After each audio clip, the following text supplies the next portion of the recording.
Bonjour à tous, bonjour à toutes. Merci d'être là au rendez-vous Good morning and welcome back again for this second day of our conference.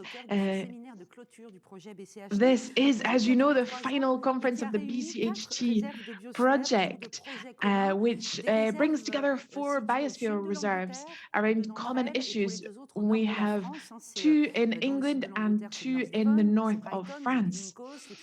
There's Brighton, the Living Coast, North Devon, Iroas Sea and Islands, and the Marais Audomarois, and all 4 are present with us today. And today's program is going to be focusing on sharing the experience over the past years with the general public. We're going to be talking about festivals, we're going to be talking about charcoal kilns, we're going to be talking about interactivity, and with a particular focus on innovative activities that have been developed as part of the project. The chat function is available, so don't hesitate to pop your questions in there, and I will be taking them throughout the day. Let's get started straight away.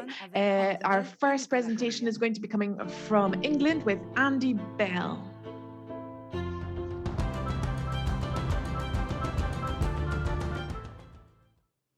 Bonjour Andy et bonjour Nicolas. Hello Andy, hello Nicola. I hope you're both well. I'm going to be starting with Andy. You are the big boss of the North Devon Biosphere Reserve, and you're going to be presenting it to us in a few moments. Yes, that's correct. Thank you very much. I think we do have a slideshow to present, don't we?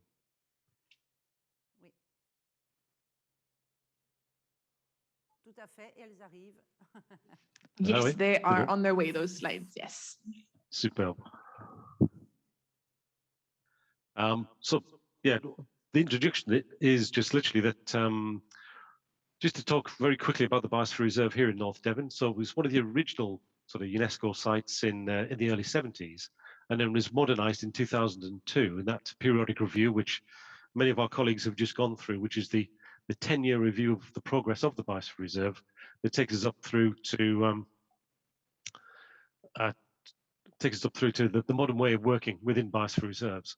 So we were the first in the UK to do this. So it's now not just a small site, which is just the dunes. It is actually the whole of the North Devon area, which is all the catchments which drain to the North Devon coast, and then includes as much sea as there is land on the other side, including the island of Lundy. So it's quite a massive area with 160,000 inhabitants. And what these next few slides will do is just take you through some of those if like special places we have in the Biosphere Reserve. So if we click on through the slides, I'll just keep going because so we have a governance management system where we have one central partnership, and we have different working groups that address different areas of work. And the green economy includes the tourism aspect, but obviously we try to link the conservation angles from the nature group into the tourism, the green economy, and also into the research as well. So keep going, please. So this is the mouth of the estuary. This is where the 2 rivers, the big rivers, get to the sea. This is Braunton Burrows, the very large dune system. So it's the second largest in England, but it's one of the largest in the UK. But it's one of the best in Europe for its biodiversity. This woodland here is on Exmoor. This is at Watersmeet, where there's nice, beautiful, steep oak woodlands, which then sort of go up onto the high moors of Exmoor. And this is in the upper reaches of the Torridge estuary, where we have the sort of the gentle rolling farmland and the valleys. And dotted around the area, we have it's not as wooded as France. We have about sort of 12% woodland cover, but we do have a lot of good ancient woodlands within the area, including the one that's behind me. Next slide. And then, of course, we have a marine environment, and this is the sunset cup coral, which is a speciality of around Lundy. And this is one of the reasons why it's a European marine reserve. We still call it that, even though with Brexit, thankfully. Next slide. And we have our specialities as well. This is the freshwater pearl mussel. So this is a large mussel which grows in the rivers. But we know that because of pollution problems in the rivers, that this particular species hasn't bred in the last 40 years. It will live for 50 years. And so we've been doing a large conservation program to see how this can actually sort of develop and get moved to different sites, to arc sites. And then there is this fish, which is the herring, and it's the Clovelly herring. And it was just sort of caught traditionally, sort of in a very artisanal way, in this village of Clovelly next to the sea. But what we've discovered over the last 2 years is that this is a very different genotype to the rest of the herring that is found in the Celtic Sea. So we now need to look at how and where this species is spawning and how do we protect that site. But it is also part of our culture of the area. So that's where we're mixing our cultural aspects with our biodiversity. The next slide. And of course, we've got some rich cultural sort of aspects in terms of photography. So the history of North Devon was captured by a photographer called James Revilius, who took all his photographs of the 80s and 90s. But when you look at some of his images, they look as though they were in the kind of 40s or 50s. And that just shows how sort of different North Devon was from the rest of the country in many ways. But it provides a very rich tapestry from which we can then discuss with people how things were in the past, how our culture shapes our landscape, and how they can be part of it. Next slide. And of course, I don't think we can sort of have it as wonderful a food culture as France, but we do have a good food culture nonetheless.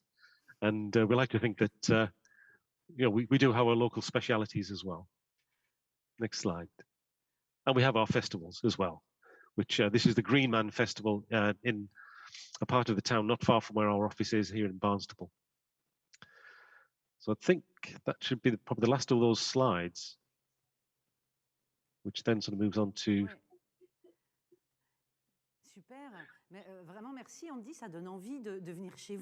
Thank you very much, Andy. That really makes us want to come and visit and to discover this wonderful area. And we'll be going into more detail later, but we're going to hand over to Nicola now. Hello, Nicola.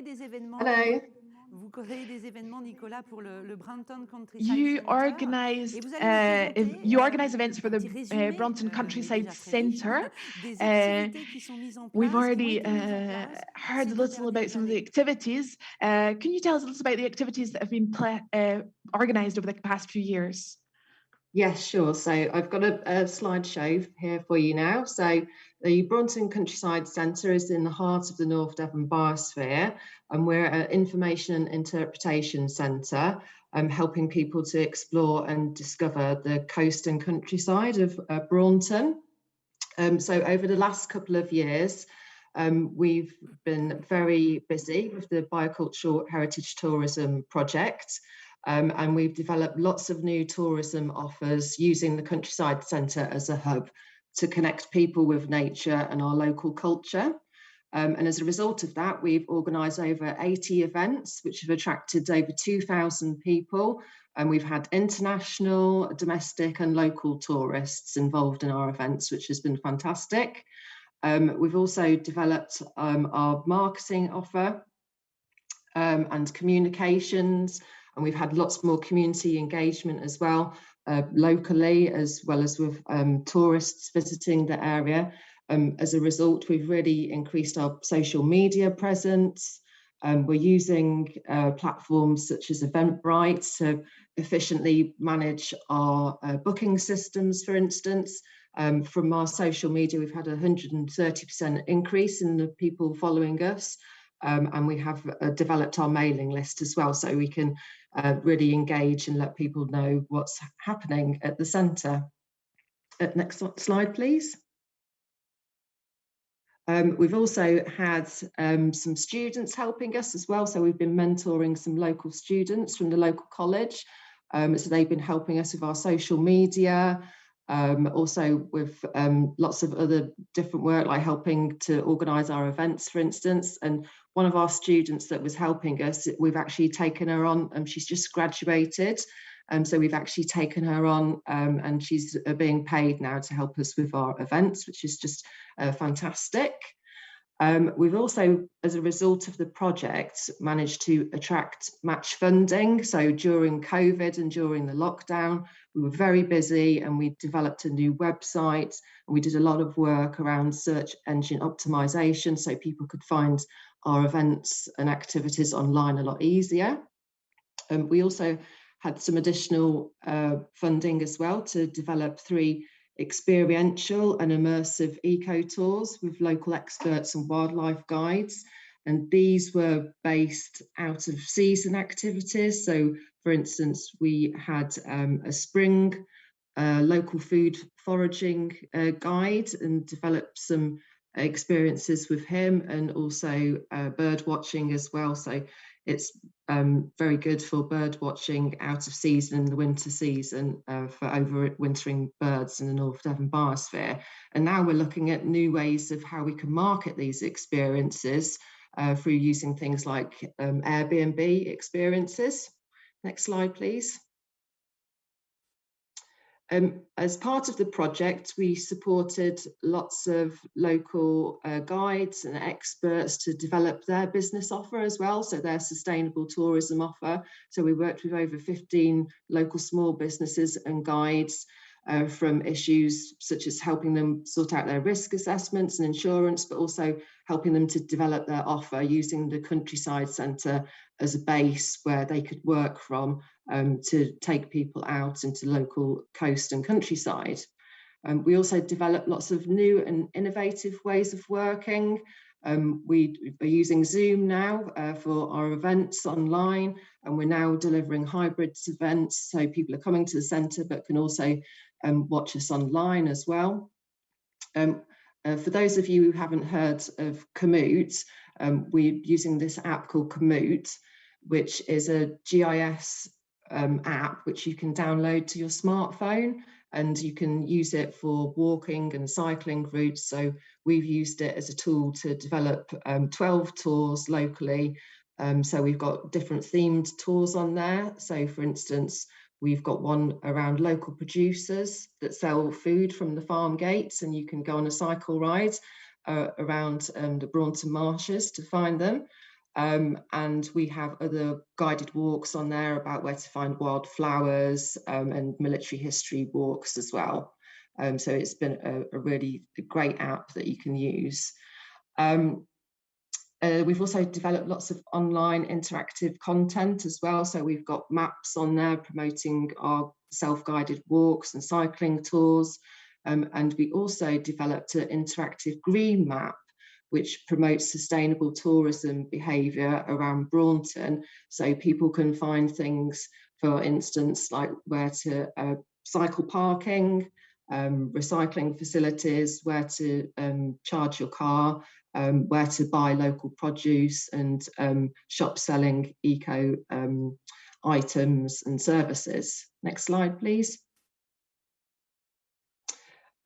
We've also had lots of our events that we organise are around wildlife-based themes. So we've had lots of citizen science type events, and we've had 300 people participating in these sorts of events. So these include things like butterfly count walks, harvest mouse surveying, and bumblebee ID.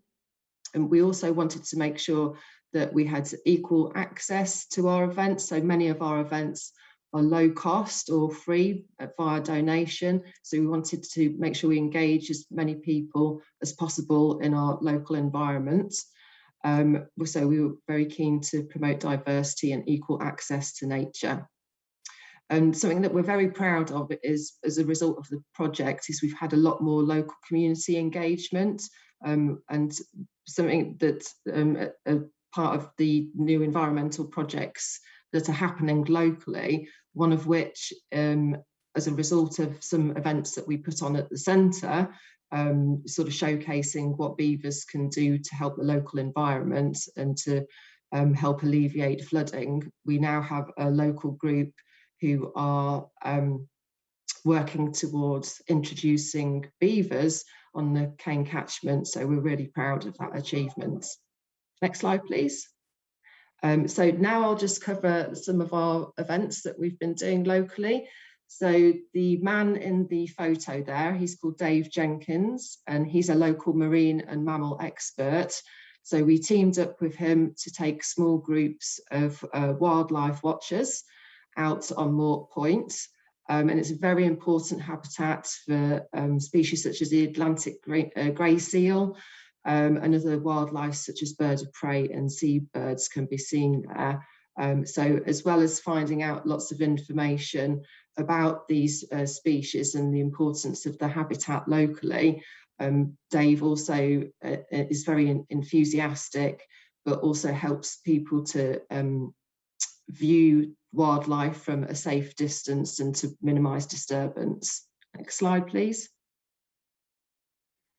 So another one of our very active events has been our wildflower walks and wildlife walks across the Braunton Burrows, which ran from June and July. So the Braunton Burrows, which is the largest sand dune system in England, we've got over 400 plants, including 11 species of orchids. So it's a very important area locally for wildlife and flora. So there's lots of rare species on the burrows as well, which we were able to raise awareness of through our walks that we did, which were with local ecologists and botanists. And we had lots of people attending these, and they were quite often sold out. We had obviously a bumper summer for domestic tourists. So we took lots of people out from all over the country who were visiting Braunton, but we also had a lot of local people who had never been out on the burrows who attended the walks before as well, which was just fantastic. Next slide, please. So this is another one of our activities that we organised, a new collaboration with a local group called the Friends of the Assault Training Centre, and the man in the photo here, he's called Richard Bass, and he's a local World War II historian. So during the war, the Braunton Burrows was used by the American troops to train in the lead up to D-Day. And as a result of that, there's lots of structures and military heritage that's been left behind on the burrows, which you wouldn't necessarily know where it is. So we try to do guided walks and self-guided walks so people can discover this military history and heritage of the burrows.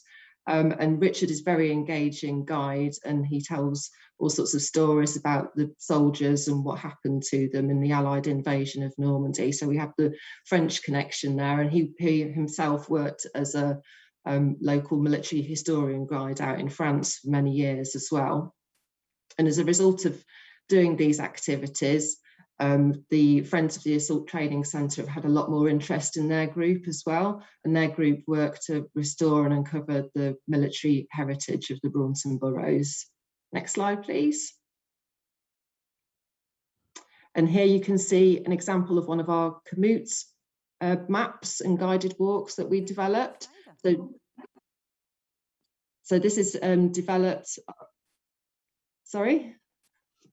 So this is developed on the Braunton Burrows, so you can discover the military history of the Braunton Burrows, and you can download this app to your phone to find the different military history and heritage there. Next slide, please.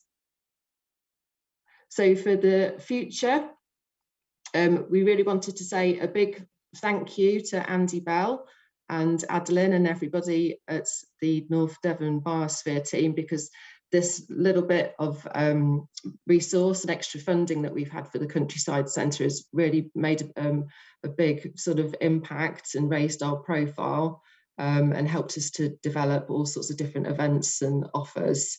So going forward, we'd really like to continue to employ a part-time or seasonal worker to work on the project. And we're looking at how we can secure nature connection and nature tourism funding to help do that. But we're also looking at developing our business plan as well. So all the sort of legacy as part of the project with the bespoke tours and being able to hire out the venue and working with the local guides means that we can generate income going forward. And we've also, because we've redeveloped our website now, we've got a really good platform to develop other activities on there, such as membership and support schemes and business sponsorship. So we're looking at how we can take forward our business plan to continue these activities. Thank you very much. Merci beaucoup, Nicolas, pour cette présentation quasi exhaustive. C'est hyper intéressant. Thank you, Nicolas, for this very comprehensive presentation. I can see your approach is very inclusive. It mixes biodiversity, heritage, history. So that was really interesting. Thank you all participants to take part using the chat, and we'll be discussing your questions a bit later. Andy, up to you now. You're going to speak about an app that has been developed for the public. What can you tell us more about this app, please? I'll just unmute. Thank you. So the app we decided was needed, particularly after we saw the evidence from, if like from the end of lockdown, from the end of confinement, when there was a massive reaction of people sort of coming down to the southwest and to North Devon, when there was, it just caused quite a lot of chaos. So the original idea for a visitor app was only going to be for the dune system, to help people understand the dune system, etc. I think I mentioned this yesterday, that where we saw things sort of going wrong in North Devon in terms of sort of the number of people coming down and the behaviour, etc., that we needed to develop something that could manage things on a much bigger scale. So hence we decided to change the scale from being just the dune system of about 1,000 hectares to the whole of North Devon.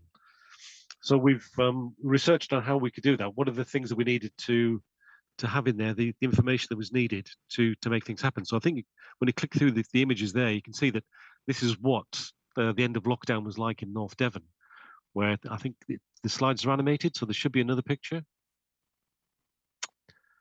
And you can see how really bad it was. And I mentioned yesterday about the traffic jams going through Braunton Village, because by 9:30 or 9 o'clock, the beaches were full, the beach car parks were full, and the traffic would queue back. And it's about 3 kilometers back from the beach to the village. So you can see how long these tailbacks were, and they're very narrow roads. So it was quite a nightmare. And that was replicated right across many of the beaches in North Devon.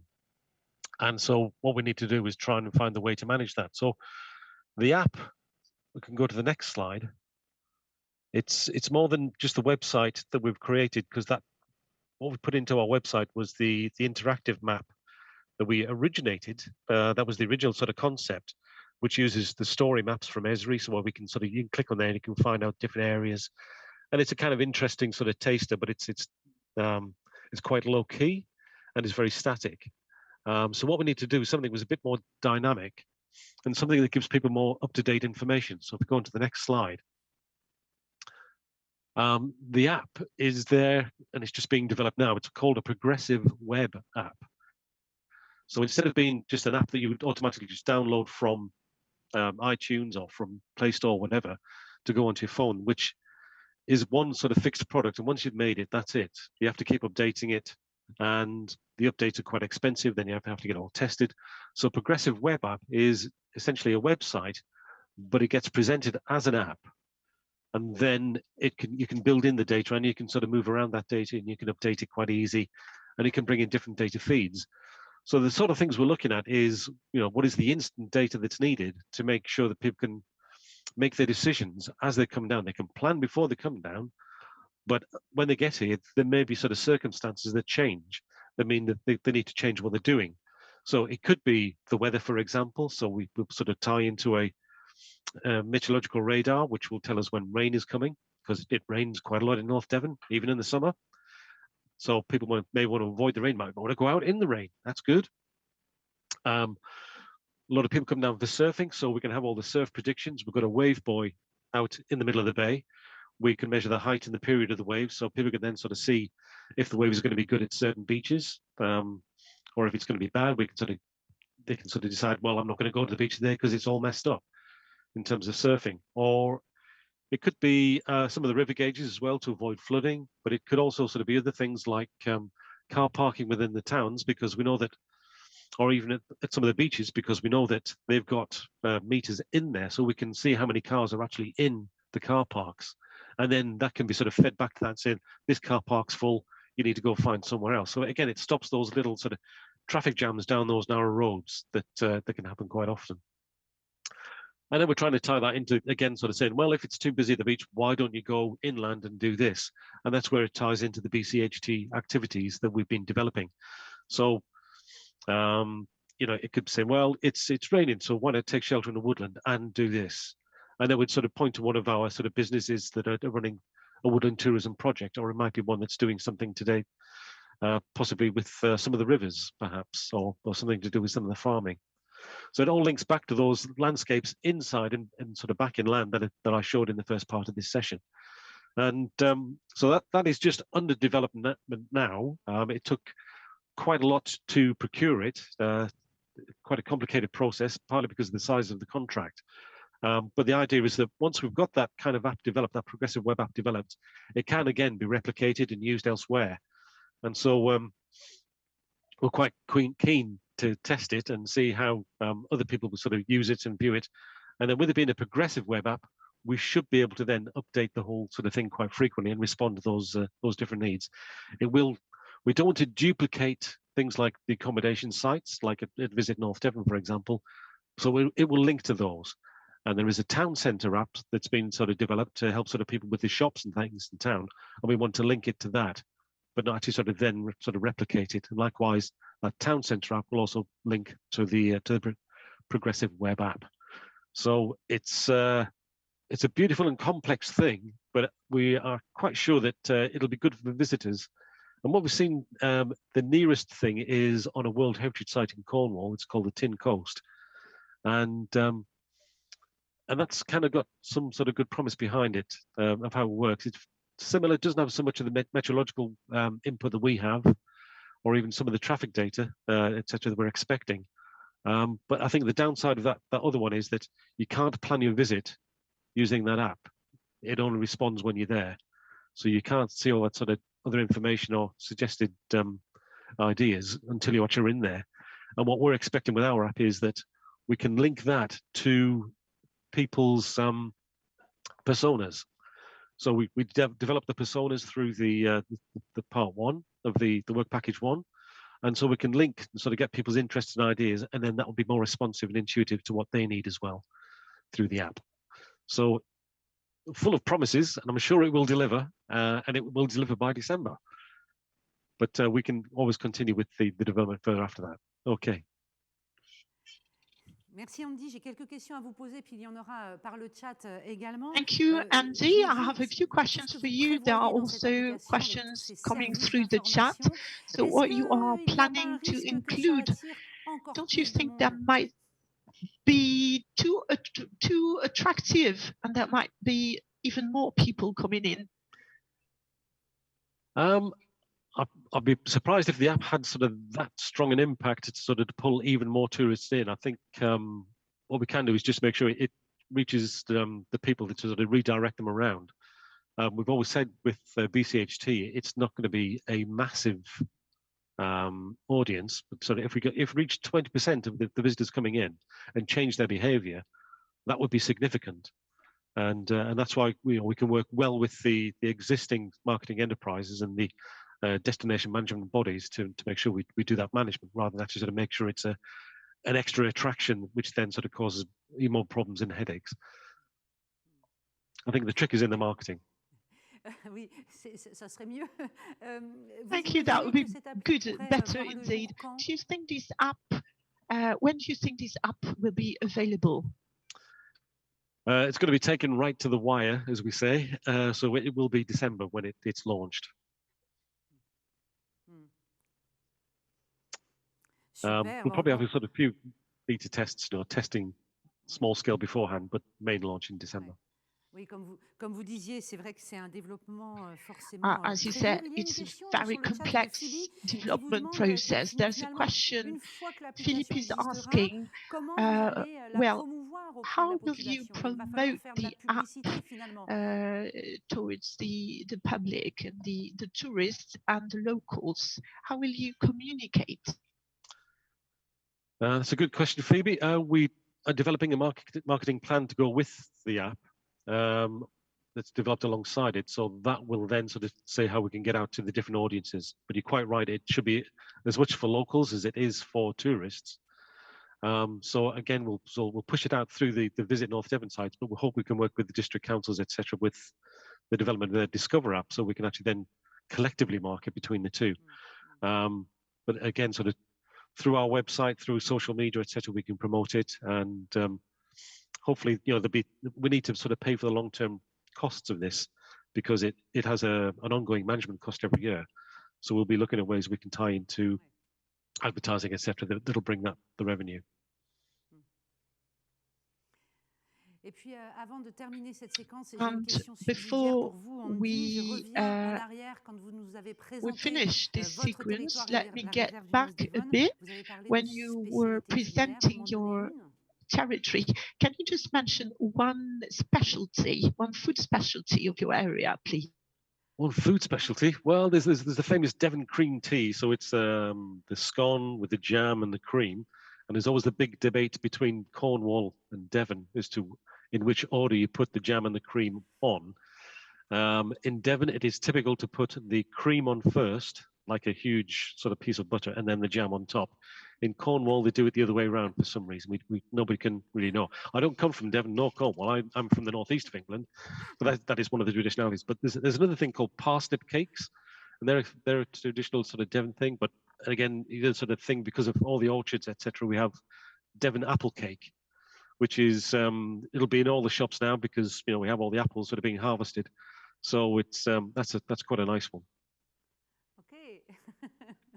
And the herring as well, Clovelly herring. C'est super, ça met l'eau à la bouche. Et les harengs, bien sûr. Merci beaucoup, Andy, et merci, Nicolas, pour cette présentation. Thank you, Andy. Thank you, Nicolas, for this presentation of the vast range of your offer and initiatives. We'll be meeting again soon. So now, time for us to go eastward a bit and reach Brighton.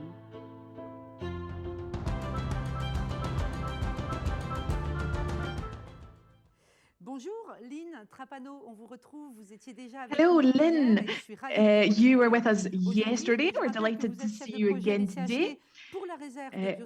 As part of the BCHT project, you represent the Living Coast. Et votre environnement. Et puis vous allez aussi you are going to be telling us a bit about your biosphere reserve and especially about Stanmore Park. Please, can you tell us a little about that? Yeah, sure. So as part of the BCHT project, we've been working a lot at Stanmore Park, which is the largest park in Brighton, and it's about 4 miles from the city centre, which is owned and managed by Brighton and Hove City Council. So the council have recently undertaken a big restoration project on the park, and it's restored quite a lot of the 18th century landscape and a lot of the historical features. So alongside that bigger project, we've used the BCHT project to improve the visitor experience and really promote the park as a BCHT destination. So I'm just going to give you an overview of the different things that we've been doing at the park. So firstly, actually on site, we've improved a lot of the signage. So Stanmore Park, even though it's Brighton's biggest park, it wasn't necessarily well known with even local people because it's on the outskirts of town. It's we used to have a lot of dog walkers there and people did visit, but it wasn't managed in a way that people could find their way around easily. They could really explore the whole park. So what we've done is we've installed lots of signage on site now, which has really improved the visitor experience. So you can see in the slide there's some of the examples. what we've been doing. There's big kind of welcome boards, which shows you where the park is in relation to the rest of the South Downs National Park and sort of in relation to Brighton city centre. There's also some markers which direct you around the park, which we didn't really have before. And there's also 3 trails which you can now follow. So the middle picture shows you like trail 3. So there's a 5-mile trail, a 3-mile trail, and a 1-mile trail. And you can either walk all 3 of them, and then you can cycle 2 of them as well. So that's kind of really improved the visitor experience actually on the site in the park. But we've also been doing a lot of work off-site as well. So, for example, we've produced this leaflet. So again, before, Stanmer Park had no marketing. People, would just be aware of it because they just knew it was there. So we developed this leaflet from scratch, which is here. And that we've printed 5,000 copies. So the aim of this leaflet is really just to encourage people to go to the park. It highlights some of the different places to see while you're there. It's also got the trails on there, so you can actually follow them if you wanted to take a leaflet actually with you.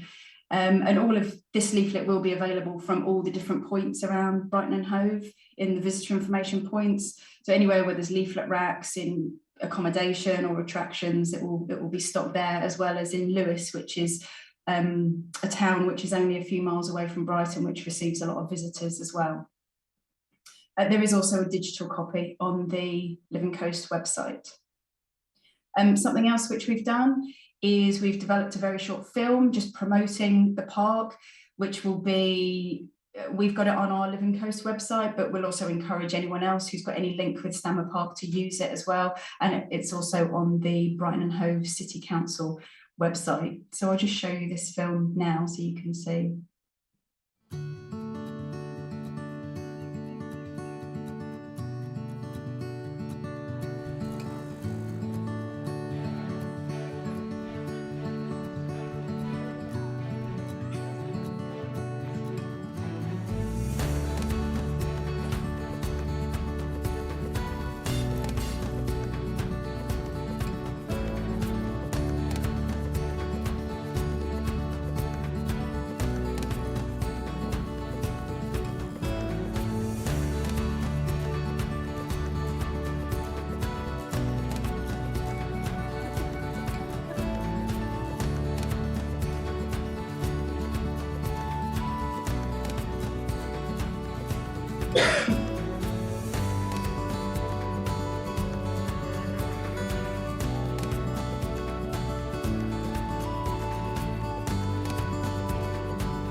So that was the short video that we've got on our website, and it's asking people to share it on social media just to promote the park. Something else that we've been doing is we've developed a lot of information on the Living Coast website about the park. So again, the information that was available before was purely on the Brighton and Hove City Council website, which visitors are unlikely to find, and it was mostly logistical information about how to get there, car parking, sort of not really visitor information. So what we've done is we've developed some text to put on our website. So we've got some information about the park, just about the general landscape, about the nature and the wildlife, and also about the heritage and the history of it. We've also got things to see, so a bit of information on the different landmarks in the park that kind of complement the interpretation boards which are on site now. There's also a things to do section, which again is kind of inspirational ideas of things you can do. So whether that's walking, we've got some further information on the different trails which appear on the map. There's a bit more information about what you'll see on each of the trails. We've also got more information about seasonality in the park. So again, not just encouraging people to go when it's warm, but also saying what there is to see, where you can spot the best bluebells, where you can find conkers, things like that. So some sort of real seasonal information. And we've also got a section on community initiatives, which there's a lot going on at Stanmer Park. There's a lot that always has been. And again, people don't necessarily know what is going on there. So we've included a lot of information about the community initiatives. To go alongside this, like Andy, we have a marketing plan to go alongside this whole part of the project. So we've actually got a social media campaign, which is going to be running for 2 weeks, for the last 2 weeks of October, to coincide with half-term holidays in the UK. And it would just focus on kind of the discovery and encourage people to go to the park. So that's kind of the overview of what we've been doing in relation to sort of the promoting and off-site and on-site. Something else that we've been doing is developing prototypes. So working with local businesses to kind of develop BCHT experiences on site. So we developed 5 throughout the whole of the project, and 3 of those were actually based at Stanmer Park. So the first one here is Forest Feasts, which was run by Brighton and Hove Food Partnership. It's basically an outdoor cookery experience where participants prepare and cook seasonal food together over the fire. So there's a chef on hand to kind of show you what to do, and then basically everyone all sits down together to eat what you've prepared.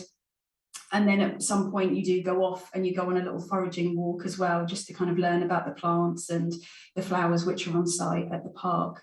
So the whole experience is just about reconnecting with nature and just a nice experience for people to enjoy out in the woods.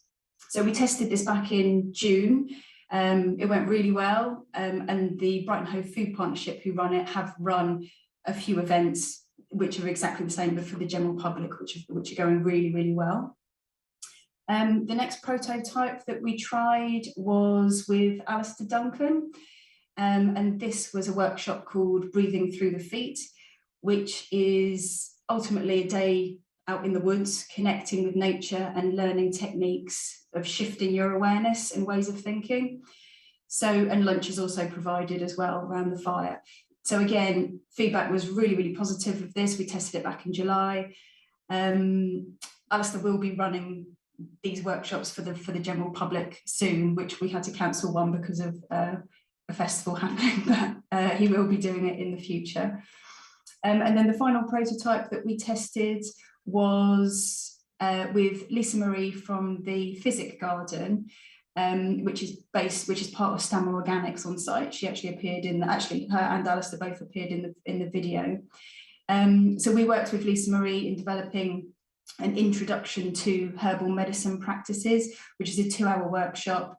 It includes sort of a little walk around the Physic Garden, identifying the different herbs, learning about the medicinal properties, and then you basically make some tea together and you just sit down and enjoy that all together. So we only tested this a couple of weeks ago, which all the feedback again was really, really positive. But as it's only happened a couple of weeks ago, Liz Marie hasn't had a chance to develop these workshops yet open to the public, but she will be in the future. So that's what's happening at Stanmer Park in general. The Intro project has really helped in making the park more visitor friendly, and it's basically allowed us to test these different workshops and different experiences, and also develop the signage on site as well. So sadly, all of this work was meant to be done kind of last year, but for various reasons it obviously didn't go to plan. So it's only just kind of been happening this year, and all of this has really happened in the last 6 months. So a bit like Andy, we're sort of taking it to the wire, and it would be good to have a bit more evaluation, but again, I can only see it as a positive thing, because it's the tools and the promotional tools and the signage and everything is only going to have a positive impact on encouraging people to go to the park rather than potentially go to the beach or something else in Brighton. Super, merci Lina pour toute cette présentation. J'ai bien sûr quelques questions pour vous. J'ai compris que vous étiez à flux tendu et que évidemment tout n'a pas pu être développé. Est-ce que vous avez quand même de premiers retours du public?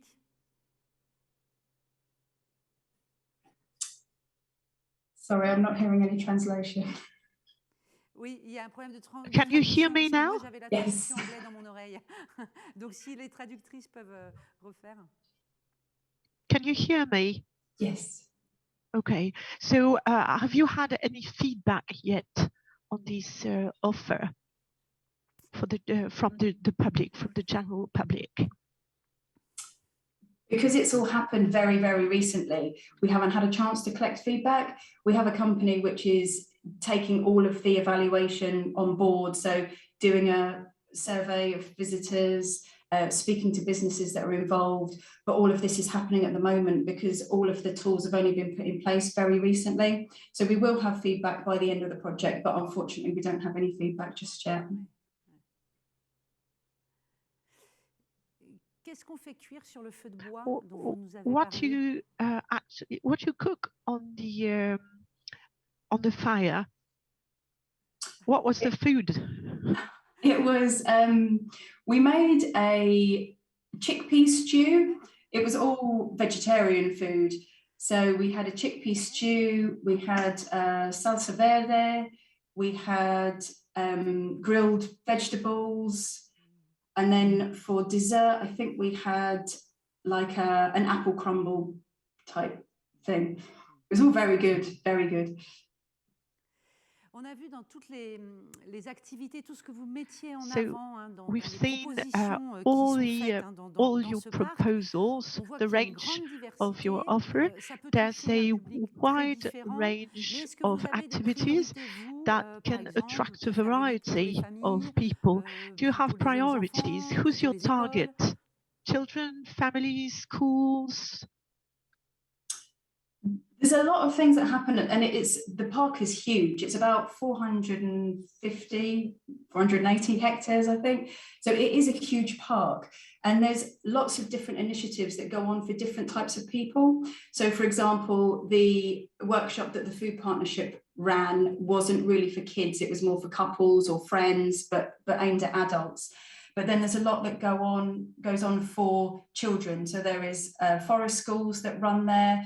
The Earthship run lots of activities for schools where they teach them how to make fires and they teach them about foraging. There's other initiatives by Brighton Permaculture Trust who run all the orchards on site. So they do workshops like mushroom cultivation or building with straw bales. Or so there's lots of different things on offer. I mean, as a park, it's a really nice place to visit as a family, just because there is lots to do and it's a big, wide open space. But there are other things which are more aimed at adults and more couples, which aren't families. So it is across the board, the type of activities which are on offer for different types of people. Un grand merci, Lynn, pour toutes ces présentations. Ah, on dit qu'il y a une question qui arrive sur le chat, mais je ne la vois pas pour l'instant. Elle arrive. Coming via the chat box. Non, elle n'arrive pas tout de suite. Here it is. Donc, no. Oui, mais j'aimerais bien la voir parce que sinon on va passer à la séquence suivante. Alors, tant qu'on a Lynn, est-ce que je demande à la régie si on a vraiment une question pour vous, Lynn? Do we actually have a question? Yes. C'est intéressant, c'est Elisa qui pose la question. Elisa is asking, how can somebody suggest an activity? How do they join? To join an activity, so as a member of the general public, so we have on the Living Coast website, we have an events page, which is where lots of different events in the Living Coast happen. So that might not just be at Stammer Park, that might be in any part of the Living Coast. So we list all of the activities there, but we also work with Visit Brighton, which is our local DMO, and they have an events page as well. So it's a case of just booking on a particular workshop. Some of them are free, some of them are chargeable. So they're just marketed and promoted in different places. Alors ça, c'est pour la participation, mais je crois que la question d'Elisa, c'était plutôt... The question was, sorry, but the question was about people who want to create workshops, for example, craftsmen,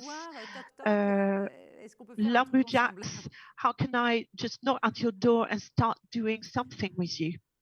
Okay, so anyone can develop an activity, and there are lots that go on, and I'm sure there are lots that go on that I don't necessarily know about as well. So it's just a case of developing the activity themselves. I mean, most people that we work with, they have expertise in that particular area. So Lisa Marie from the Physic Garden, she knows exactly what she's doing. She doesn't necessarily need us to help her develop the workshop. She developed the workshop herself, but we just helped her through the project, through testing it, getting some feedback for her. So it's something that she didn't necessarily have to do herself. Again, with Brighton Hove Food Partnership, they're experts at what they do. So we just helped in the testing of it rather than developing the workshop for them. We would, I'm sure they would tweak the workshop based on the feedback they received. But most of the time, people that want to put something on, it's because they have some sort of expertise. And anyone can put something on, apart from, you need the necessary risk assessments and insurance and everything. But it's quite easy to put something on. Super. Merci encore, Lynn. Great. Thanks a lot. Thanks again, Lynn, for your presentation. This is very attractive now to us. Now, let's move on to the next part of our program. See you soon, Lynn. So we're going to focus on interactive maps once more with Andy, Anaïs et Benjamin. Tu prends.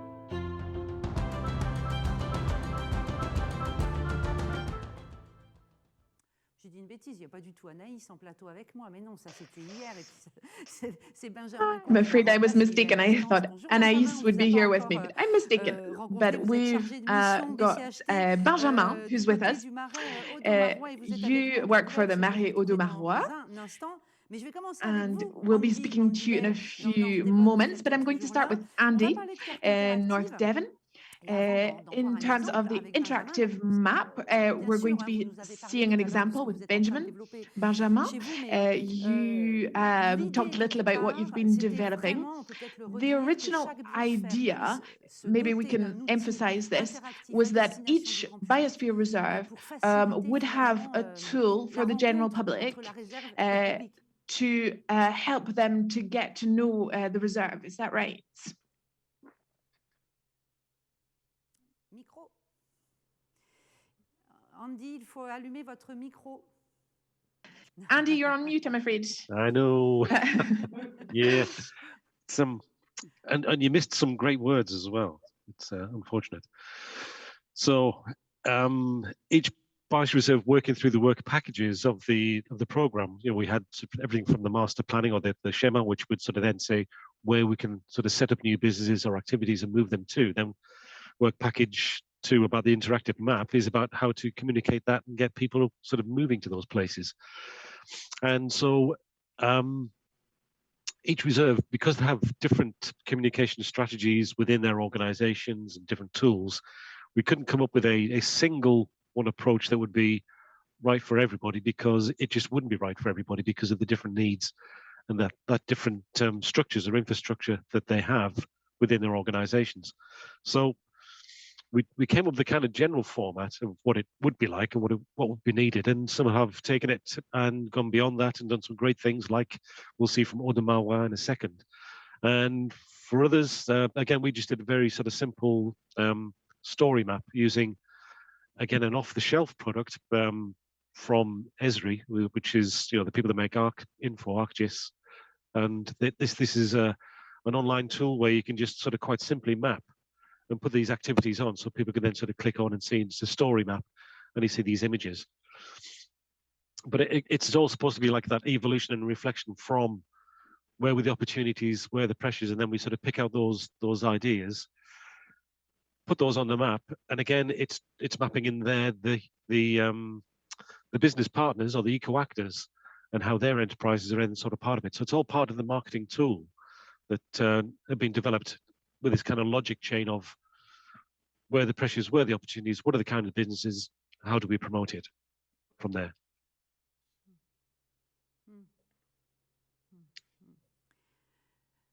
So does that mean that each reserve is at a different stage today? I think that's maybe the case. But each of them are working on this map, is that right? That's correct. Yeah, we're all in different sort of Oui, stages. tout à fait. On n'est pas au même stade en fonction de. And that means that we've got. Sorry, I just had a quick sort of French coming back through my head. J'ai eu un peu de français qui m'arrivait, désolé. So yes, everyone's at a different stage and taking a slightly different route on how they're developing their maps. And I say ours is very simple. It's not very sort of dynamic at all, but that's why we're developing the progressive web app. So we're all kind of sort of doing this in terms of developing the ideas. And it's nice to learn from each of the different sites and what they've done and how they've achieved it, and the functionality that each brings. And that's been a really sort of nice thing to see and learn from each other.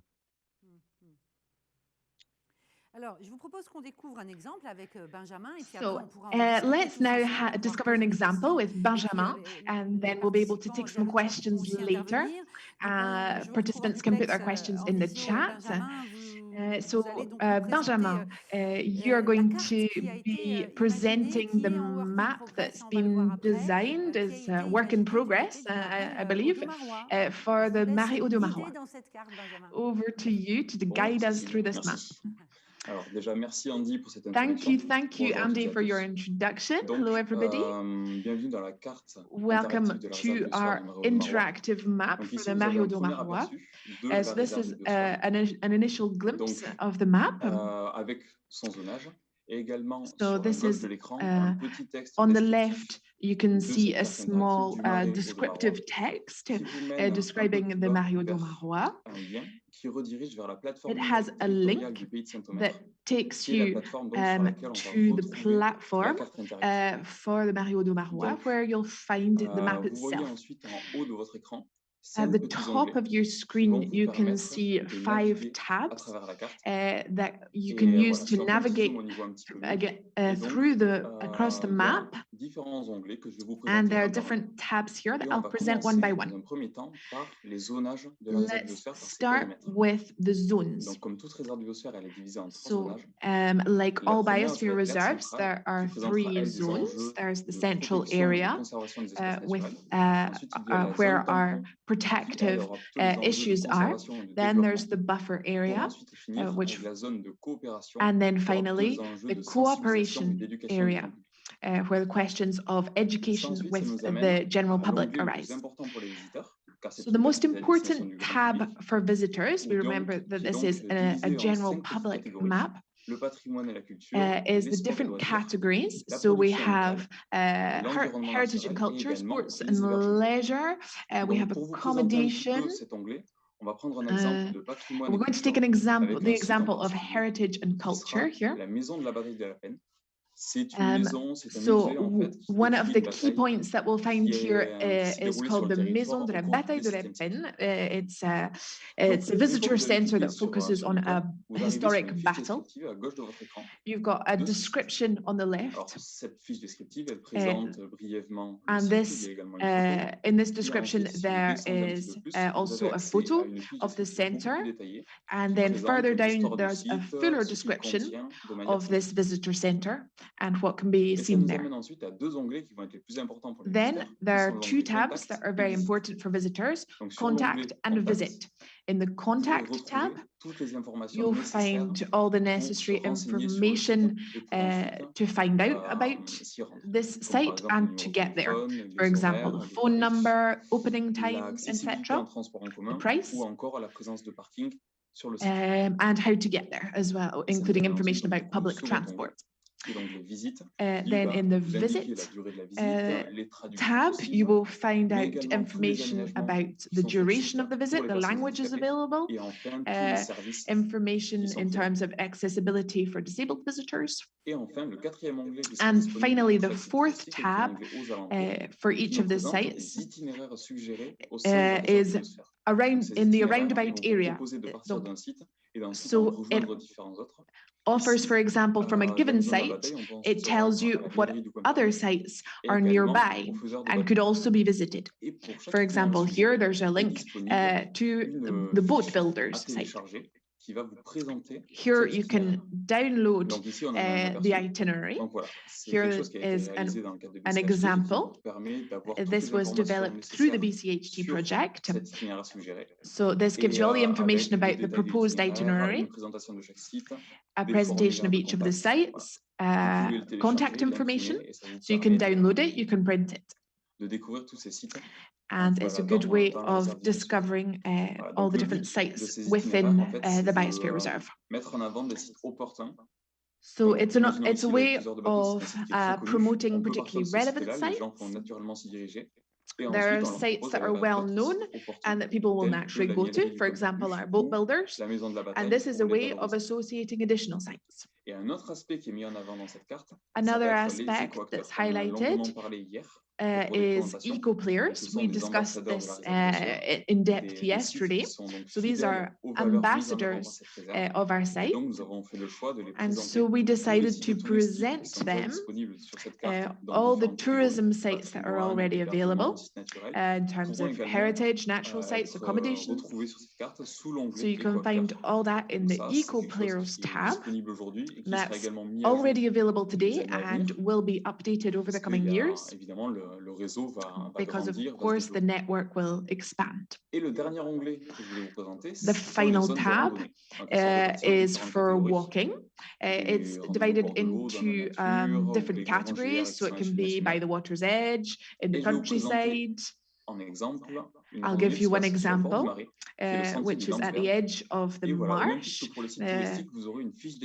So you've got, in the same way as for the tourism sites, you have a description again for the walk. It gives you the length and the profile in terms of altimetry. And here you can download the map with the itinerary. So that gives you an idea of what our interactive map contains. If you have any questions, I'm happy to take them. Thank you very much, Benjamin, for this walk across your interactive map. I understand it's still being developed. What data is still missing that needs integrated? On the map, we have 71 sites that have been referenced. They were selected during the preparatory phase that Andy was involved in. And this is not exhaustive. There are other sites within the reserve. So these could be heritage or natural tourism sites. There's also information that's worth pointing out that is temporary information.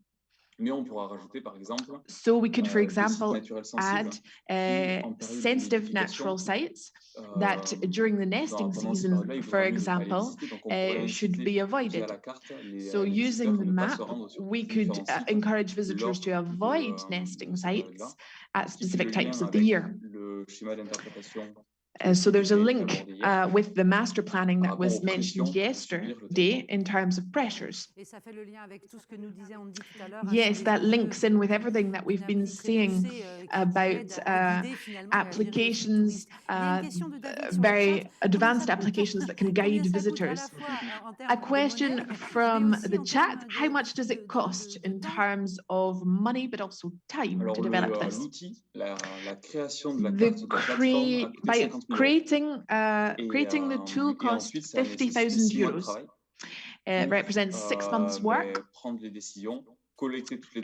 involving decision-making, data collection, and data integration. And it's not finished. question Et aussi. du coup, pour compléter par rapport à ça, et Just on to estime add, que we on prévoit un budget de estimate 5 000 € par an we pour continuer de estimate compléter cette carte pour les mises à jour that ou pour we l'achat de would need serveurs 5,000 potentiels euros a pour la year suite. to Alors keep it là, going. on est bien d'accord, il s'agit d'une carte qui est disponible sur un site So internet. this map is available on a Il y a website. l'idée de la transformer, de la décliner sous forme d'application à télécharger aussi ou pas du tout? Are there plans to develop an application? Alors, la carte, elle sera disponible donc sur la plateforme numérique So the régionale du Pays maps Saint-Omer, going to be mais available également, on the on a local différents authorities objectifs qui seraient de la platform. présenter à There l'accueil are des sites additional touristiques, donc objectives sur des écrans tactiles, des écrans géants qui to permettront aux visiteurs have du coup it d'y available accéder on directement et de touch naviguer screens avec in tourism derrière eux information points.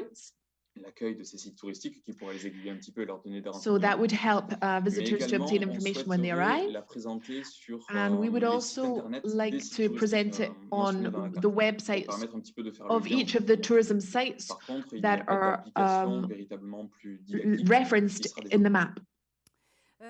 Une autre question qui arrive de Elodie. Est-ce que Another les question from the touristes chat. peuvent alimenter la carte? Can Peut-être tourists via put les commentaires ou feed via input into des the notes de données map? sur site, je sais For pas. example, Quelle est l'idée, adding data d'Elodie? or comments, Alors, perhaps? I'm not sure what Elodie's pour idea répondre, there faire un is. petit peu d'historique par rapport à comment on a pensé la carte déjà à l'origine, To go c'est-à-dire back to que the beginning of pour alimenter cette the carte, pour design recueillir of toutes this les données, map, on a contacté tous les we prestataires touristiques du monde. contacted all On leur a the envoyé un tourism questionnaire, on service les a appelés providers, directement.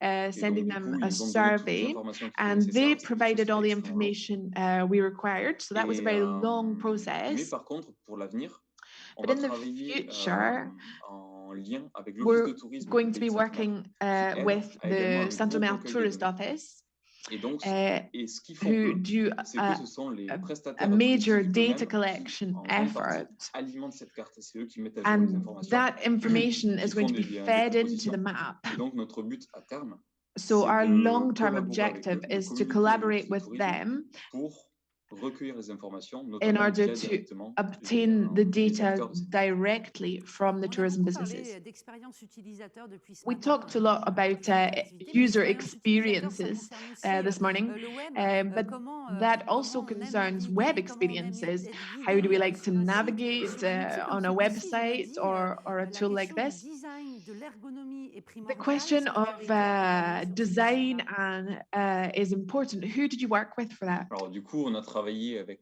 notre sigiste, notre We cartographe qui a réalisé worked cette with carte. our Et mapping cette plateforme, du coup, specialist elle a who été developed créée this map. de zéro, comme je vous le disais tout à l'heure. Et, et on a fait en sorte derrière nous-mêmes de créer la carte la plus we visible created possible, a la map that would plus be as easily agréable en fait pour la navigation. Donc, ça a été un interpreted as travail qu'on a fait en possible équipe and et qui a nécessité beaucoup de offers mises à jour au cours des 6 mois de travail. a good À user partir de quand elle experience. va être cliquable, disponible? When will this be available Ben, quand on online, estimera que toutes clickable les online? informations adéquates par rapport à ce qui avait été pensé à l'origine dans le projet. Toutes les informations, pour l'instant, il y en a encore qui sont pas There's présentes, still donc some of the ça reste un information travail that we identified en as développement. relevant at Donc the dès qu'on beginning that we estimera still need to que tout obtain. est bon So et que as ça soon as correspond à ce qu'on avait pensé à l'origine, elle sera mise à we disposition. Ça, c'est consider encore that quelques all semaines de this travail. information has been C'est juste quelques included, semaines, then c'est we'll pas des make it mois. available. It's a question of weeks, not Juste months. quelques semaines. Lynn Yeah, a Trapano question of Brighton est weeks. toujours connectée et elle nous Okay, pose une question sur Lynn le in chat. À Brighton quelle is still fréquence with us, prévoyez-vous, and she Benjamin, is de asking a mettre à question in the jour la chat. carte? How regularly do you plan on making updates to the map? Alors, c'est pas quelque chose qui a été décidé encore véritablement, mais That's ce qui est not sûr, c'est que been dans defined l'idée as qu'on en a yet. aujourd'hui, il faudra faire des mises à jour I think régulièrement, tous we'll les need trimestres. regular, Je pense que tous les trimestres, ça pourrait être une perhaps bonne fréquence, quarterly car les sites updates touristiques, would seem like a les horaires reasonable changent, les frequency tarifs changent, because il y a prices beaucoup change, d'informations qui opening peuvent vite times devenir obsolètes. change. Et voilà, il faut se méfier de ça, notamment So that's voilà, que something les that needs to be visiteurs n'aient pas taken into des informations qui soient consideration. erronées ou obsolètes. We don't want visitors to have out-of-date Andy information. Bell est toujours connecté. Il Andy écoute Bell is attentivement still ce que with nous us raconte and he Benjamin. is Cet exemple listening de carte, in. Andy, Benjamin, on est vraiment là, ça coche les cases finalement Andy, de l'intention does première, this de tick the l'idée de boxes départ. of the original idea for this map? Yeah, I believe it does, and there was never going to be, that's the beauty of working in a partnership is there's going to be different ideas and different perspectives, and and everybody can see that a different way of ticking that box, and it does. So, and we've got the example that Lynn was sharing from Brighton, which is about the cycle map, cycle of the living coast, and that again is just another way of sort of getting the visitors around and taking those experiences. So it that interaction of just sort of trying to sort of move and change the visitor flow is just what the whole thing is about. So highlighting the opportunities, and it can be done in many different ways. And Benjamin's example is a really good one, I'd say. Je m'adresse à vous deux, à Andy puis à Benjamin.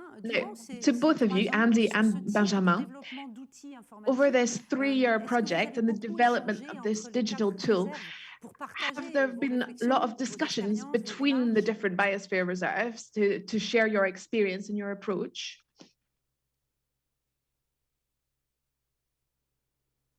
I can answer that if you like, Benjamin. Yeah, we had several meetings. So we had, I think, we had one in London and one in Paris, where we sort of discussed the different opportunities and ideas. So in this sort of the great surroundings of the botanical gardens of the Natural History Museum in Paris, and in Greenwich University in London. So we were in the right places to discuss those kind of things about maps and mapping and how to sort of talk to people. So we were well inspired, I would say. So we did have that sort of that interaction. There was quite a lot of because there are different skills within the people in the teams. So I do a lot of GIS and mapping work, but I'm not an expert, not by any means. People sort of far better than I am at these sort of things. But and then there's other people on the team. Well, they didn't really have those mapping skills, but they wanted to know how you could do this, that, and the other. And then you just bring all those different skills and aspects together, and we can talk about different ways of doing it. So there was the short answer is yes. There was a lot of discussion, and it was always fruitful and always good. And the fact that we come up with different solutions, that's the whole idea of an experimental program like Interreg, is we can try and tackle the same job in a different way, and we find out which one works best. And that's why we're adapting all the time with the app, because of what we've learned from Brighton and Iwaz and from Odemawa.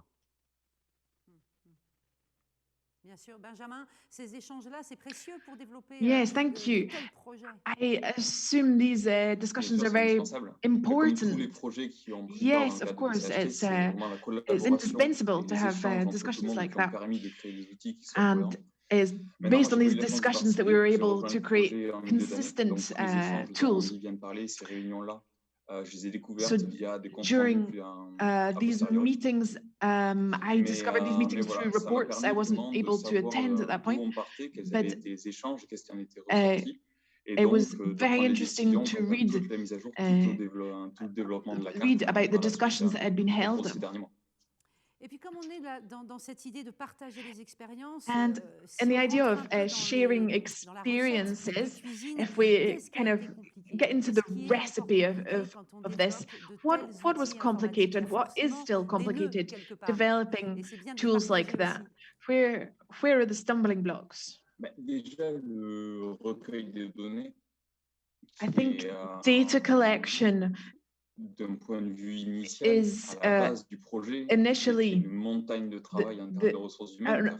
absolute mountain of work. So we have lots of different sources of information, so that's really time consuming. We didn't always have the necessary availability, so that was something that was quite complicated. And then all the discussions that were held with our mapping specialists. So there are always unexpected issues when developing a map. So it takes a lot of time. At every stage, all the different aspects need to be reviewed. Yeah, we do. I understand this mountain of work. Andy, on your side, data collection, was that the most complex part for you, or were there other issues that really needed resolved? The data collection we largely did for the master planning from our point of view. So by the time we came to the interactive map, our data was already there, and that was the kind of logic flow for this. But I completely agree with Benjamin. getting the data together, getting it into the right kind of format, pulling it from all sorts of different sources is it's not hard work, but it's a lot of work, so it is quite challenging. And and people have different ownership of data as well, so trying to sort out data licenses and where you can use people's data and where you can't use people's data, and that gets quite complex as well. So we have between England and France, there are different sort of national mapping systems with IGN and Ordnance Survey, and they're sort of different ways you can use their products. But also, say with the biodiversity data, we have different people, different organizations that gather different biodiversity data, and how that's presented. We have a national biodiversity network, but still when you use that data, you have to go back to each of the licensed people and sort of say, can I use your data to do this? Or is there a way that we actually sort of mask that data and do it differently? So it's, yeah, that's the challenge, is the data. The presentation and the infrastructure, we used an off-the-shelf package, so that was quite easy. And others were developing more bespoke things. But now, these days, there's so much that is there on the shelf you can use. That side is much easier, but data is always hard.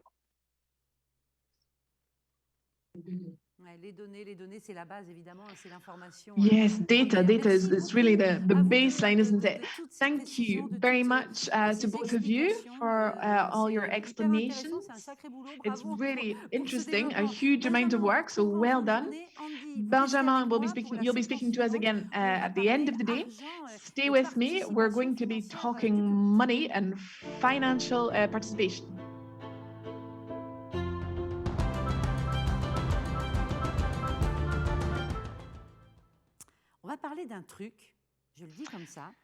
We're going to be talking about something which has rather a complex title in French. It's volunteer participation, like donations. Anaïs is looking at me, nodding, saying yes, it's quite a complex title. Hello, Anaïs. So behind what is quite a complex name, but there's a very simple starting point, which was how can we get the general public and tourists to become financially involved in protecting the biosphere reserve? Yes, when we talk about voluntary reinvestment of tourism income, the title, it's, yes, something quite complex. But the idea is actually quite simple, is that a visitor or a business might decide to make a financial contribution to preservation or restoration of the biosphere reserve, to support business activities or the places that are visited. So why did this question arise? Is there a lack of funding? Locally, our context was quite specific. So in the Mario do Maroa, it's a vast area that we've got 3,700 hectares. Pratiquement 95% de la surface du Marais de Marois qui est privée. About 95% of the surface area of the marshland is privately owned. So it is really private wetlands and private rivers. So from the 1980s onwards, tourism began to develop, and we have visitors who began coming to see the area, going on walks. And we also have a boating industry that's very present in the area. So this tourism we began to observe the impact of this tourism in the local area. So we realized that there were paths that needed restored and riverbanks that needed restored because of the boats. And the fact that it's private, did that make it more complicated in terms of funding? Yes. On the scale of the Biosphere Reserve, it's not one single public body. There are several local authorities involved, so there are administrative limits there. So as public bodies, the question was, how could we restore this private land? So financial contributions from visitors, you thought perhaps that might be a good idea, but in France, it's actually extremely complicated. Perhaps Andy will be able to tell us about the English context later. Yes, it's complicated. It's possible. There are tools that can be used. But when we have a nature reserve, for example, there's quite often an association, friends of whatever reserve, for example. And so restoration, conservation projects can be organized. In our context, we're at a different level. We can get various local authorities on board, the equivalent of county councils as well. So, for example, you can't put a donation box on a path for the whole of the Biosphere Reserve. No, basically, no. On a specific site with a specific manager, we could. But the idea was to build a methodology to find a participatory funding solution. Yes.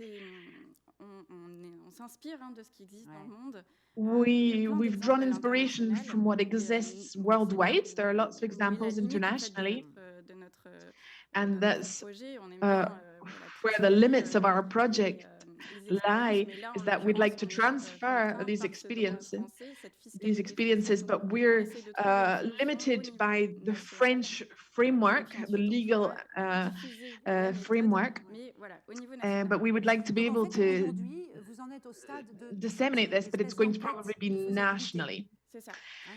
At the moment, you're doing a kind of feasibility study, is that right? With specialists, taxation specialists? Yes. For the Mario de Marois, the feasibility study has given positive results. So we know that, yes, it's feasible. There's a donation system in France that we could use with two tools. So a donation fund or an association. So we're more tending towards the association option. We're really at the very beginnings at the moment. So working to develop an association status. So the idea is that I can contribute 20 euros and a business could contribute 1,000, for example.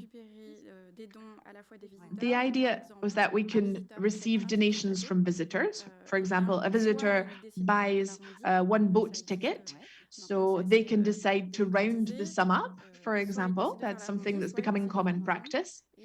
Or they decide to make a donation, and then there is a tax deduction for the visitor or for a business. So the idea is that would be an association that would be attached, in inverted commas, to the Biosphere Reserve. That is extremely complex. Andy, you are with us. Is it just as complicated in England to get the general public to contribute financially? Not as complex legally, but I imagine it's just as sort of challenging to get sort of extra money out of people morally anyway. But within England, there's, it's all very well set up in terms of charities and donations, and even tax breaks for companies who donate to charities, and also for individuals who pay tax.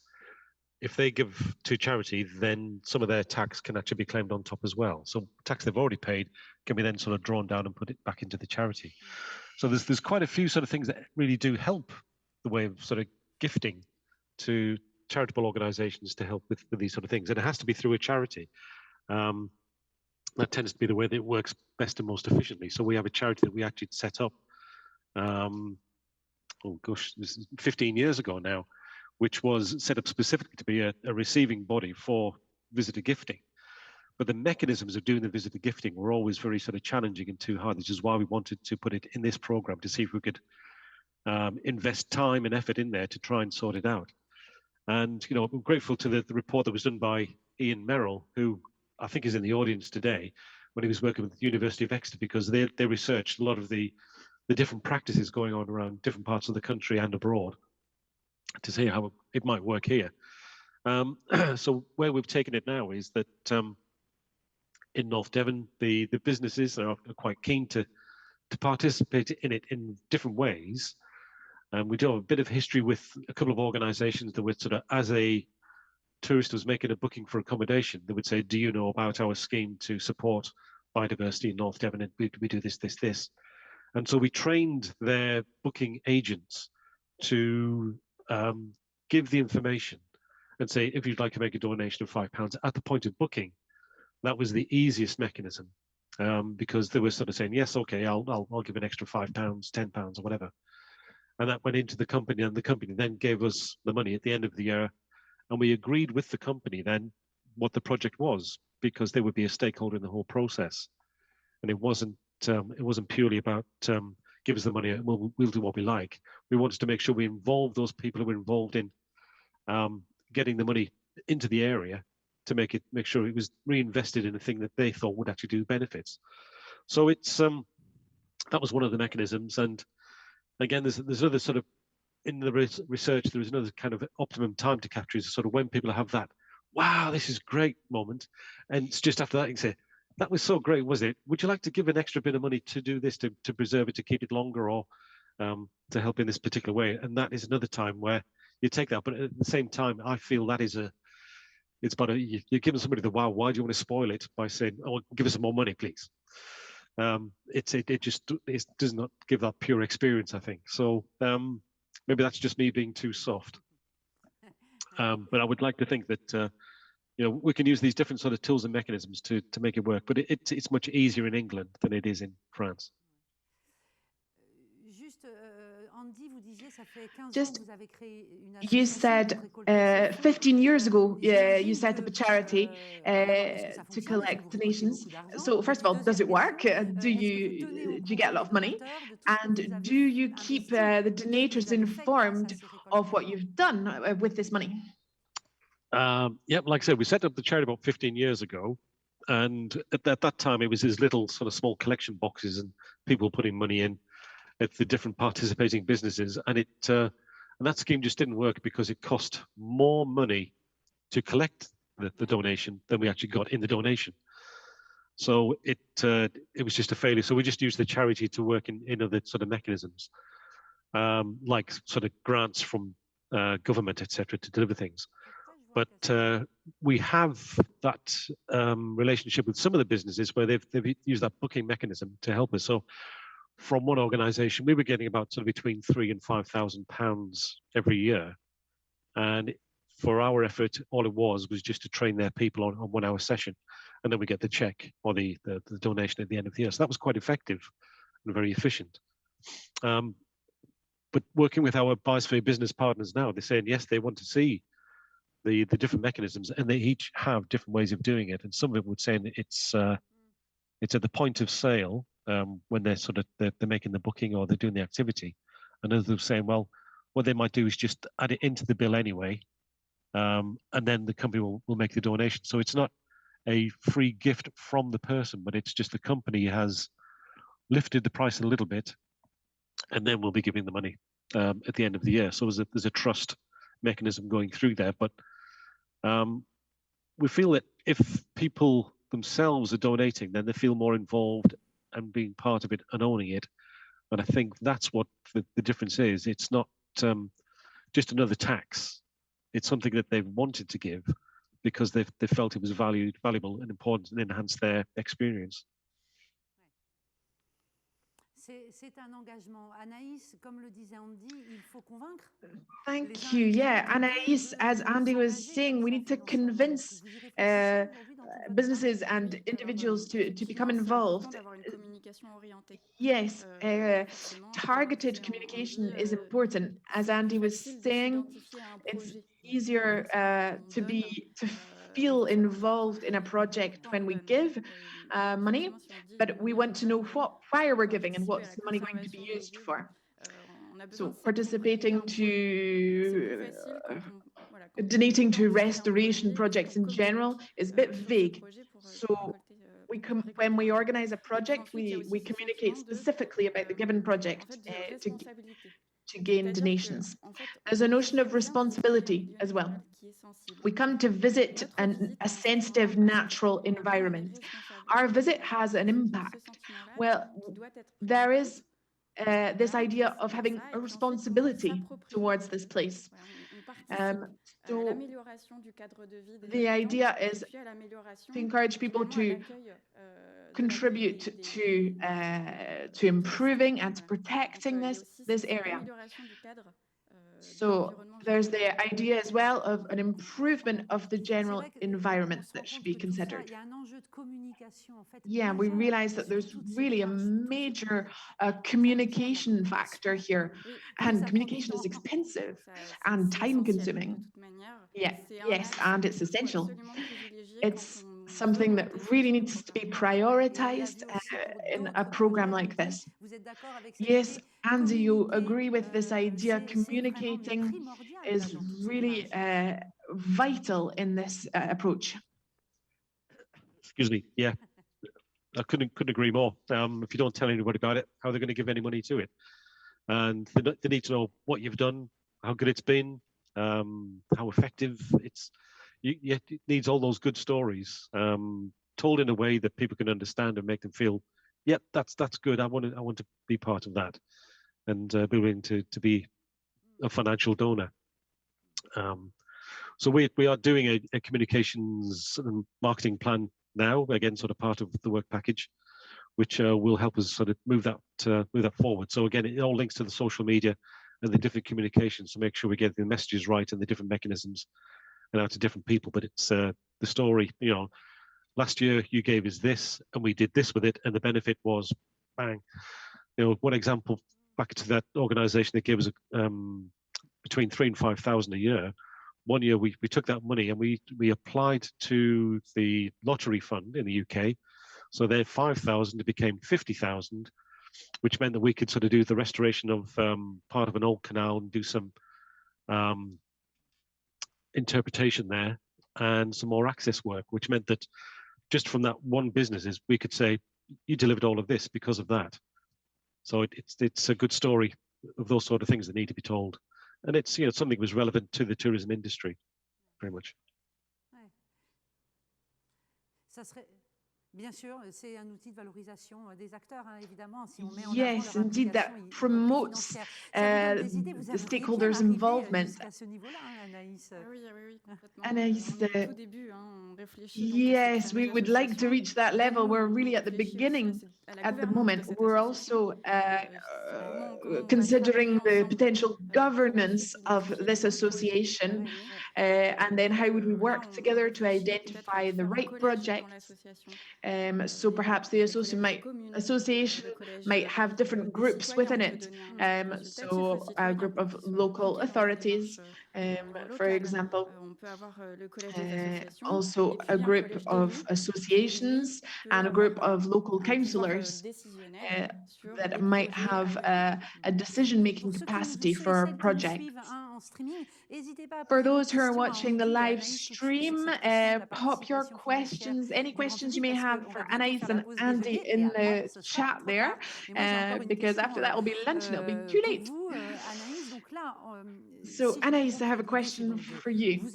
So if I understand, you're considering the different possibilities. You'd like to develop some kind of methodological guide, a kind of implementation kit.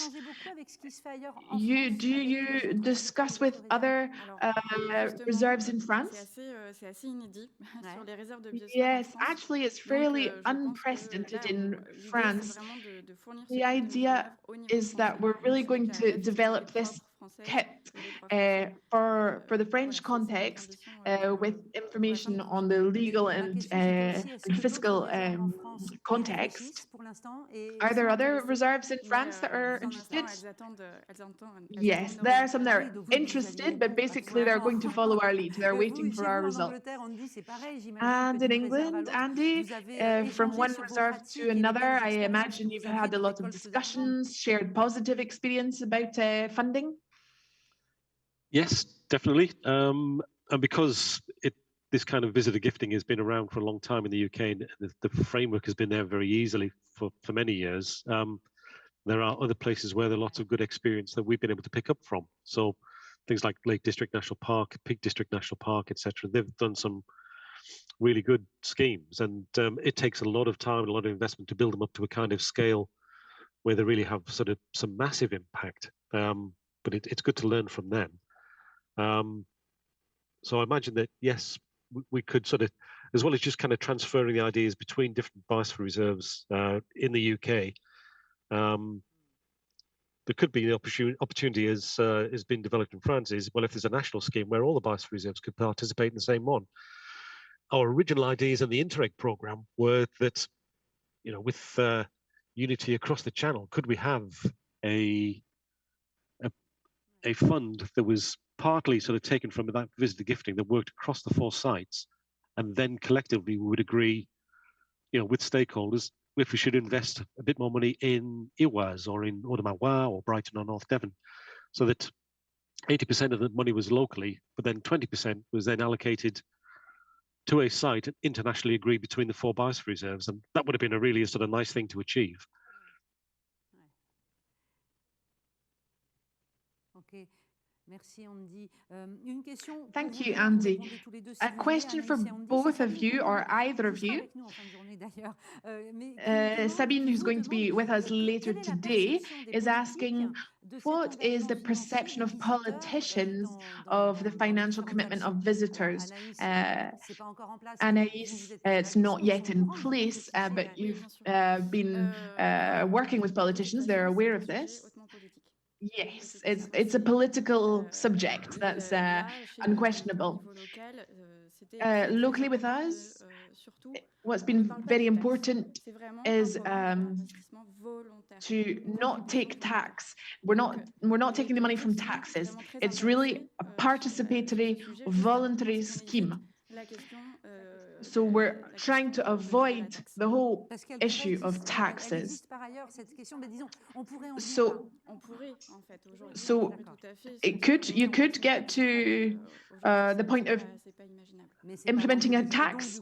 That could, but that's not something we want to do, to implement a tax. What about you, Andy? Politicians, what do they think? Do they think it's positive that you're getting donations? Yes, they do. Yes. It's and again, it's like I say, if we can use the money smartly, like we did with that example I gave, where we had that few £1,000s and made it to £50,000 in another project. That is to them that is good value of using that. But again, it's similar to as Anaïs has just said, is that they don't want to see it as being another tax, and certainly the tourism industry don't want to see it as being another tax. So that it's keeping that sort of voluntary bit, which again makes it hard to then sort of make it financially efficient in terms of getting the money and all the marketing, etc. That has to be done. If it's part of a regulation, it's dead easy. But it's that is not the spirit of it. The spirit of it is that voluntary donation, as Anaïs said.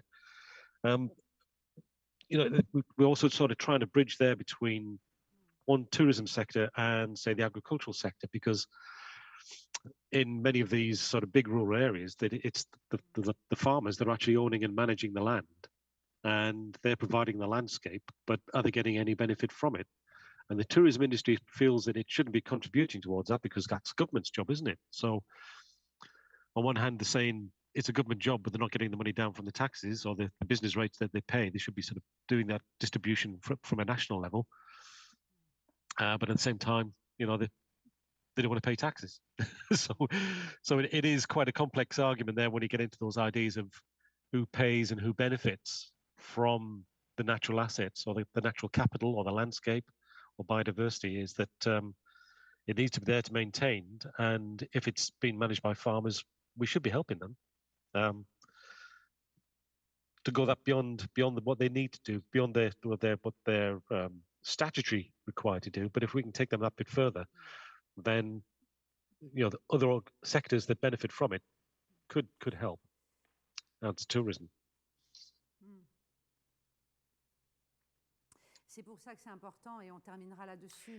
And that's why it's important, and I'll just finish with this, as you were saying as well, Anaïs, it's important to communicate about specific projects. And as Andy was saying, then we can provide feedback, really in all transparency. You gave us this money, we used it for this. So that's really important because they're really sensitive questions. Yeah. Thank you very much to both of you, Andy Bell from North Devon and Anaïs here with me. Thank you for all who are following and being involved in this morning session. We will be back again this afternoon at 1:30 English time. And we will be covering various presentations of very specific actions. Andy, you'll be back with us again. You'll be talking about charcoal kiln, and we'll have lots of other witness accounts. So have a lovely lunch break, and I will see you back at 1:30. Thank you.